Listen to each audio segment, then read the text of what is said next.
I'm going to look at my next interview question here. Oh, asking me about a collection of Trotz and Bonnie. Okay. Trotz and Bonnie was collected in France by Comics USA. It's out of print. So there is a Trotz and Bonnie book, and there's also a other kind of comic strip that Shary Flenniken did called Sex and Love, which is Sex et Amour in French. And they used to be available on French eBay or French Amazon or something like that. So if you actually Google them, like Trotz and Bonnie in France, you might be able to find that book. And then I'm really trying to work on putting that collection together. I've been promising it for 20 years or so.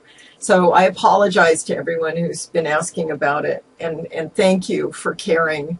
And I just need to do that. And I just apologize for not having, it's looking into the past for me. And I'm doing things in the future that I'm very happy about doing. And so I do have nostalgia fest of dealing with my old comics. And it's kind of difficult. I drew very large.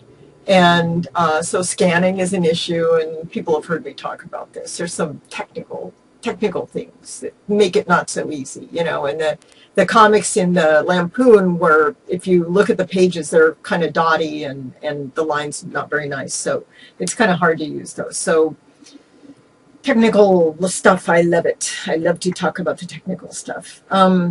Okay, so has Trotz and Bonnie been retired, or do you still draw them constantly? Oh, occasionally. Every once in a while, I get an idea that would be perfect for Trotz and Bonnie. However, I have no outlet for them. The comics world has changed.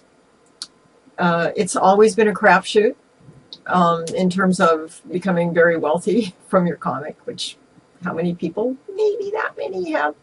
Or maybe that many have even made a living doing it. Sorry. But so anyway, don't draw them anymore. Would like to if I could. I don't know. If there was a magazine that came along. So you ask, how did Pepsi turn out? Well, I have to tell you that I just found out that Pepsi actually killed herself when she was 27. And she got into drugs. You can be really, really crazy if you don't do drugs. You can get away with a lot of stuff. But if you add drugs to that mixture, it's very difficult to climb out of the hole they put you in. It's a comfortable hole sometimes, but it's a hole. So you're sitting down at the bottom of a hole. And when you want to climb out, it's really hard to do if you took drugs down there into that hole with you. I'm sorry to lecture, but it's so true. And I know so many people who were done in just trying to relax, and have a good time, and accidentally did too many drugs.